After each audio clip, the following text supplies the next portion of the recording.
ये वतन का वतन का राग सुनने वाले सभी श्रोताओं को हमारा नमस्कार। वाराणसी या बनारस, धर्म परायणों की पुण्य नगरी। बनारस की पावन धरा में गंगा माई का पवित्र प्रवाह तो है ही, साथ ही इसकी पवित्रता ने आजादी के मतवालों को भी जन्म दिया है, पोषित किया है, जिन्होंने अपनी तमाम उम्र देश की आजादी के लिए बिना किसी शर्त के कुर्बान कर दी। स्वतंत्रता संग्राम सेनानी शचीन्द्र नाथ सान्याल भी एक ऐसा ही नाम है, जिन्होंने देश की स्वाधीनता के लिए अपने स्वर्णिम 20 साल ब्रिटिश जेलों में गुजार दिए। पूरे सान्याल परिवार का एक ही उद्देश्य था, भारत की स्वाधीनता। हरिनाथ सान्याल और वासिनी देवी सान्याल ने भी अपने रक्त से अपनी चारों संतानों को देशभक्ति के संस्कार दिए थे, या यूं कहें कि उन्होंने अपनी संतानों को सिर्फ वंदे मातरम का महामंत्र सिखाया था, और वो भी गर्भ से ही। शचीन्द्र नाथ सान्याल का जन्म सन 1893 में उत्तर प्रदेश के वाराणसी में हुआ था। शचीन्द्र नाथ के अन्य भाई रविंद्रनाथ, जितेंद्रनाथ और भूपेंद्रनाथ थे। बंगाल की क्रांतिकारी संस्था अनुशीलन समिति के कार्यों में सक्रिय रूप से भाग लेने के लिए सान्याल परिवार वचनबद्ध था, और उनकी सक्रियता का ही परिणाम था कि शचीन्द्र नाथ के बड़े भाई रविंद्रनाथ जी को बनारस षड्यंत्र केस में नजरबंद की सजा मिली, तो छोटे भाई भूपेंद्र नाथ सान्याल को काकोरी कांड में 5 साल की कैद और तीसरे भाई जितेंद्र नाथ जी को सन 1929 के लाहौर षड्यंत्र केस में भगत सिंह के साथ अभियुक्त बनाया गया था। शचीन्द्र नाथ सान्याल जैसे महान क्रांतिकारी को भी 2 बार काले पानी की सजा का पारितोषिक मिला था, लेकिन ब्रिटिश हुकूमत की तमाम कोशिशों के बावजूद सान्याल परिवार के सिर से आजादी का जुनून कम नहीं हुआ, बल्कि जितनी कड़ी सजा मिलती रही, स्वाधीनता का सुरूर और सिर चढ़कर बोलने लगा। आजादी की तलब और बढ़ती जा रही थी। वंदे मातरम तो रगों में लहू बनकर दौड़ रहा था।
की तन में जान रागों में लहू रहे। वंदे मातरम, वंदे मातरम। तेरा ही जिक्र या तेरी ही जुस्तजू रहे, तेरा ही जिक्र या तेरी ही जुस्तजू रहे। मालिक की तेरी रज़ा रहे और तू ही तू रहे। वंदे मातरम, वंदे मातरम।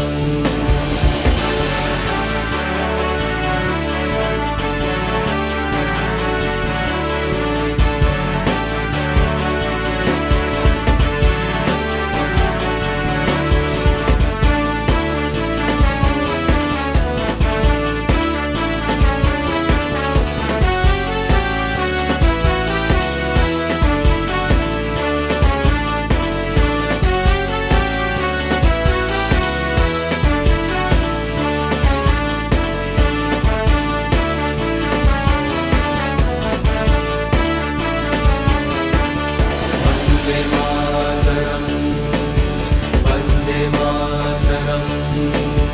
अब न पिछले वल्वले हैं और न अरमानों की भीड़।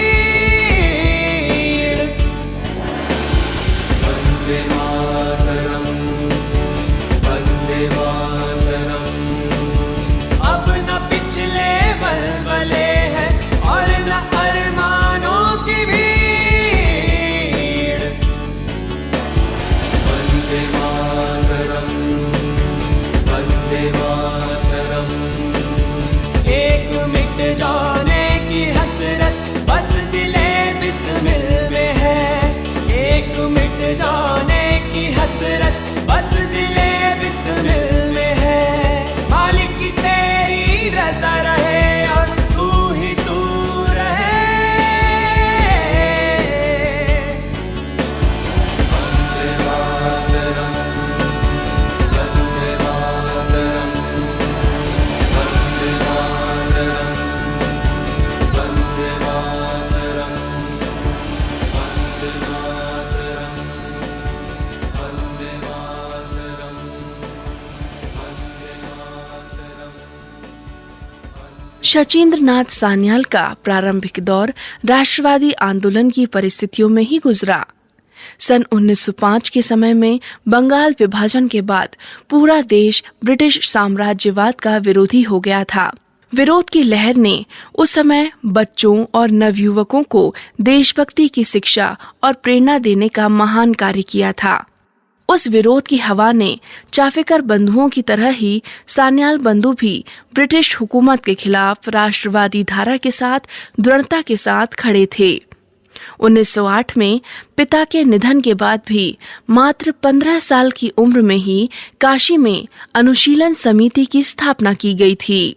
साथ ही समिति को बंगाल के क्रांतिकारियों ने अनुशीलन समिति की शाखा के रूप में स्थापित किया था। शचीन्द्रनाथ न केवल देश की स्वतंत्रता के लिए प्रतिबद्ध होकर स्वयं तो आगे बढ़ ही रहे थे, लेकिन साथ ही पिता के सामने ही अपने तीनों भाइयों को भी इस मार्ग पर सहयात्री बनाकर चलने में वो सफल रहे थे।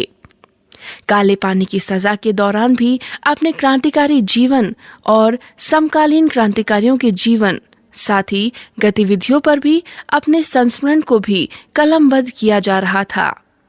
अपनी पुस्तक बंदी जीवन की भूमिका में शचीन्द्रनाथ जी ने स्वयं लिखा है कि जब मैं बालक ही था तभी मैंने संकल्प कर लिया था कि भारतवर्ष को स्वाधीन किया जाना है और इसके लिए मुझे सामरिक जीवन व्यतीत करना है। इसी उद्देश्य को अपनाकर शचीन्द्रनाथ वैचारिक और व्यवहारिक जीवन में निरंतर आगे बढ़ते रहे। सान्याल जी सन 1913 में जब बंगाल की अनुशीलन समिति के नेताओं से मिलने गए, तब शशांक मोहन, शिशिर जी और प्रतुल गांगुली जैसे महान क्रांतिकारियों से उनकी मुलाकात हुई और यहीं पर उनका परिचय हुआ वीरवर रास बिहारी बोस से। शचीन्द्रनाथ सान्याल जी की असाधारण कर्मशक्ति, सरलता तत्परता और तीव्रता को भांपकर रास बिहारी बोस जी ने उन्हें लट्टू का उपनाम दे दिया। कूट कूट कर भरी विद्रोह की भावनाओं के साथ अदम्य क्रियाशीलता के चलते ही कई क्रांतिकारी साथी शचींद्रनाथ जी को बारूद से भरा अनार कहा करते थे। रास बिहारी बोस के अनन्य सहयोगी के तौर पर उनका आगे का क्रांतिकारी जीवन बढ़ता रहा। नवंबर सन 1914 में बोस जी और सान्याल जी एक साथ बम परीक्षण के दौरान गंभीर रूप से घायल हो गए थे, लेकिन जैसे ही दोनों ठीक हुए तो मिलकर संगठन का विस्तार कार्य फिर से करने लगे। विस्फोट की घटना के बाद दोनों क्रांतिकारियों की निकटता और मित्रता प्रगाढ़ हो गई। जियो या मरो, जियो या मरो, वीर की तरह जियो या मरो, जियो या मरो, वीर की तरह जियो या मरो, जियो या मरो, वीर की तरह जियो। चलो सुरभित समीर की तरह,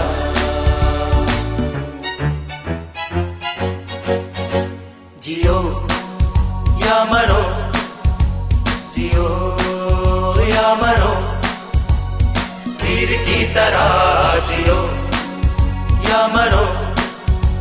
चलो सुरभित समीर की तरह,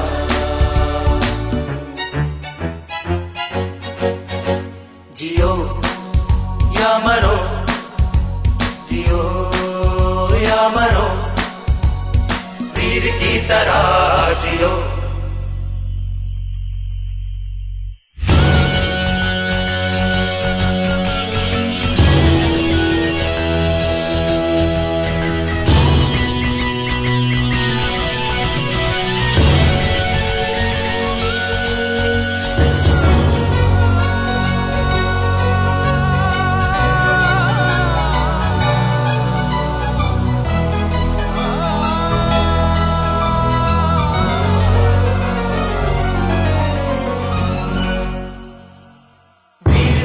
जीवन का भूषण वीर भोग्या है वसुंधरा, वीरता जीवन का भूषण वीर भोग्या है वसुंधरा, वीरता जीवन का दूषण, वीरता जीवन का दूषण, वीर जीवित भी मरा मरा, वीर बन उठो सदा ऊंचे न नीचे बहो,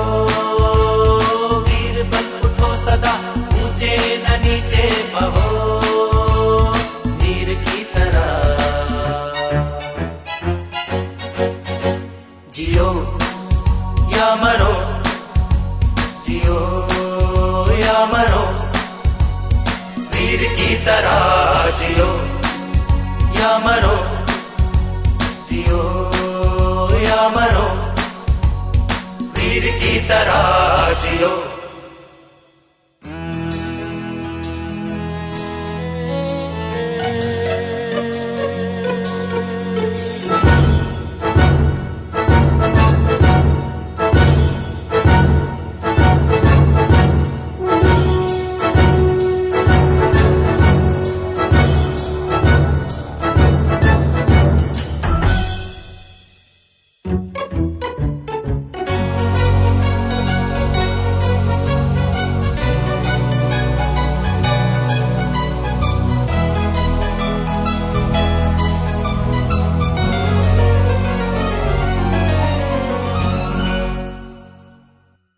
होते हैं गंभीर सदा, वीर बलिदानी होते हैं हो, वीर होते हैं गंभीर सदा, वीर बलिदानी होते हैं हो, वीर होते हैं स्वच्छ हृदय, वीर होते हैं स्वच्छ हृदय, कलुष औरों का धोते हैं, लक्ष्य प्रति उन्मुख रहो सदा, लक्ष्य प्रति उन्मुख रहो सदा, धनुष पे चढ़े तीर की तरह, धनुष पे चढ़े तीर की तरह।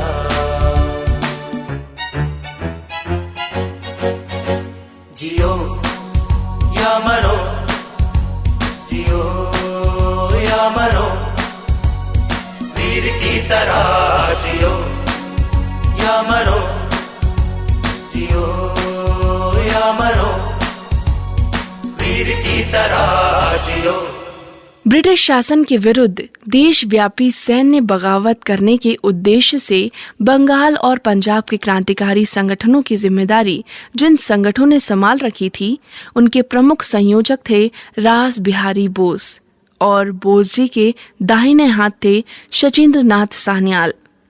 21 फरवरी सन 1915 को सैन्य विरोध के जरिए देश को पूर्ण स्वराज दिलाने का निर्णय लिया गया, लेकिन कुछ गद्दारों और सरकार के भेदियों के कारण ब्रिटिश सरकार ने धरपकड़ और दमन चक्र चलाया और शचीन्द्र नाथ सान्याल 26 जून सन 1915 को धोखे से हिरासत में ले लिए गए।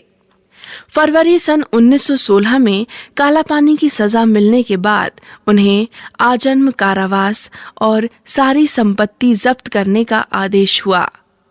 4 साल तक अंडमान की सेल्युलर जेल में उन्हें सश्रम कारावास की सजा मिली, लेकिन जल्द ही रिहा भी कर दिए गए। दिल्ली के अधिवेशन में पार्टी का नाम हिंदुस्तान रिपब्लिकन एसोसिएशन रखा गया था, लेकिन बाद में चंद्रशेखर आजाद और भगत सिंह और उनके साथियों ने नाम बदलकर पार्टी का नाम हिंदुस्तान प्रजातांत्रिक समाजवादी संगठन रख दिया। दिल्ली के इसी अधिवेशन में देश के नाम एक अपील जारी की गई, जिसमें संपूर्ण भारत के लिए पूर्ण स्वतंत्रता का लक्ष्य और भविष्य में संपूर्ण एशिया का महासंघ बनाने का विचार भी प्रस्तुत किया गया। और रिवॉल्यूशनरी लिखा पर्चा एक ही दिन में रंगून से पेशावर तक बांट दिया गया। पर्चे के लिखने और बंटवाने के आरोप में फरवरी सन 1925 को 2 वर्ष की फिर से उन्हें सजा हो गई। जेल से छूटने के बाद काकोरी कांड केस में उन्हें फिर हिरासत में ले लिया गया। मुकदमा चला और दोबारा काले पानी की सजा उन्हें दे दी गई। साल था सन 1937-38। जब राजनीतिक कैदियों को रिहा किया गया तो उनमें शचीन्द्र नाथ का भी नाम था, लेकिन फिर भी उन्हें उनके ही घर में नजरबंद कर दिया गया। कठिन परिश्रम, कारावास और फिर समय की मार, इन सब चिंताओं के कारण वो क्षय रोग से पीड़ित हो गए। तीमारदारी के बावजूद इस नश्वर शरीर ने उनका साथ देने से इनकार कर दिया। 7 फरवरी सन 1942 को भारतीय स्वतंत्रता का दिव्य स्वप्न अपने दिल में संजोए अपने जर्जर शरीर को छोड़कर महान क्रांतिकारी वीरवर शचीन्द्र नाथ इस संसार सागर से विदा हो गए। महाशक्तिशाली ब्रिटिश साम्राज्य से मोर्चा लेने वाले स्वतंत्रता के इन वीर सैनिकों की जीवन कथाएं इतनी शौर्यपूर्ण और त्याग बलिदान की भावनाओं घटनाओं से परिपूर्ण है कि एक उच्च कोटि की काव्य कथा हृदय में स्थायी प्रभाव डाल देती है। हमारे इतिहास की ये ऐसी अमूल्य नीति है जो युगों युगों तक हमारे लिए प्रेरणा देने का सशक्त सामर्थ्य रखती है। कोटि कोटि नमन हमारे उन वीर जवानों को। मन समर्पित, तन समर्पित और ये जीवन समर्पित, चाहता हूँ देश के धरते तुझे कुछ और भी दूँ। मन समर्पित, तन समर्पित और ये जीवन समर्पित, चाहता हूँ देश के धरते तुझे कुछ और भी दूँ। मन समर्पित, तन समर्पित और ये जीवन समर्पित।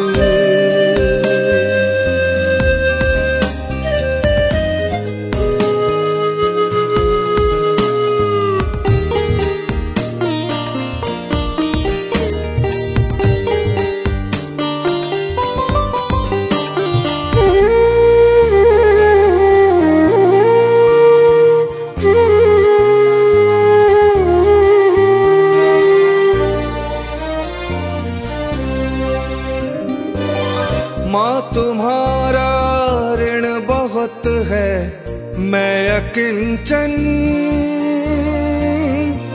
किंतु इतना कर रहा फिर भी निवेदन।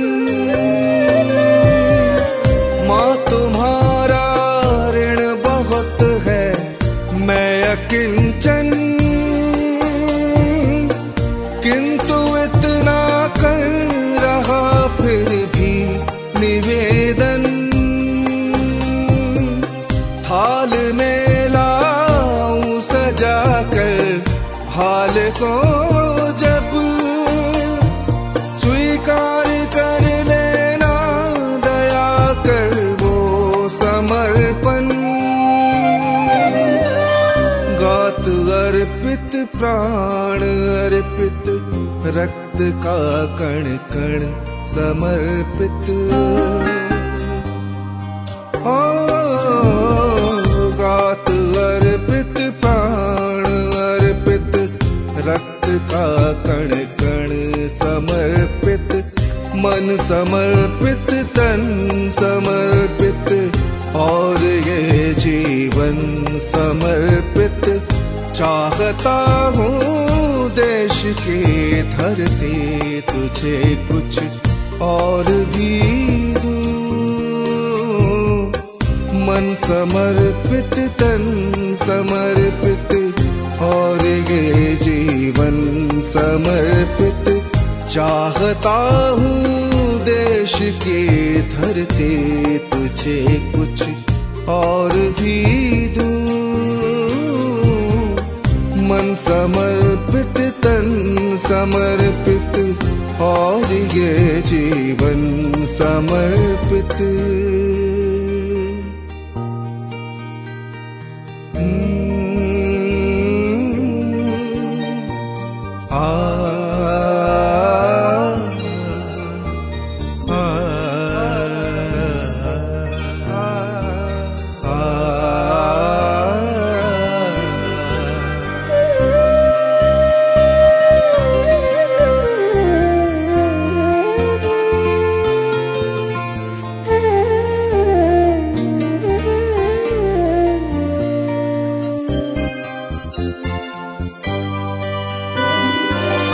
मांझ दो तलवार को लाओ ना देरी,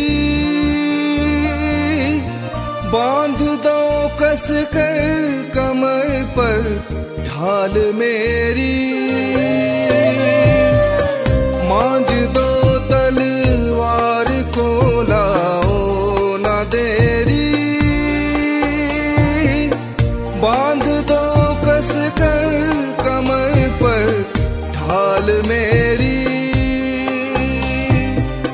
भाल पर मल दो चरण की धूल थोड़ी,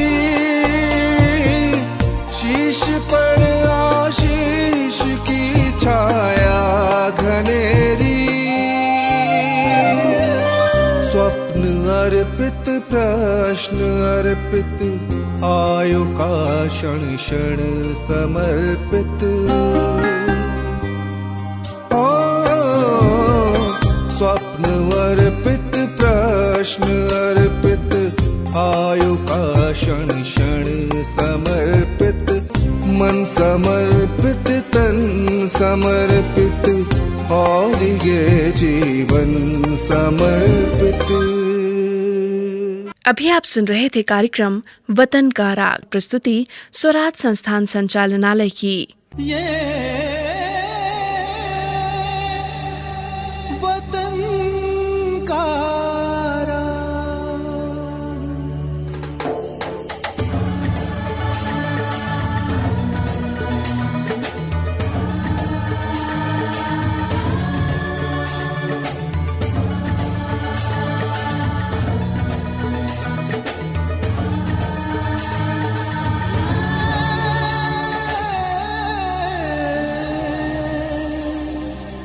वतन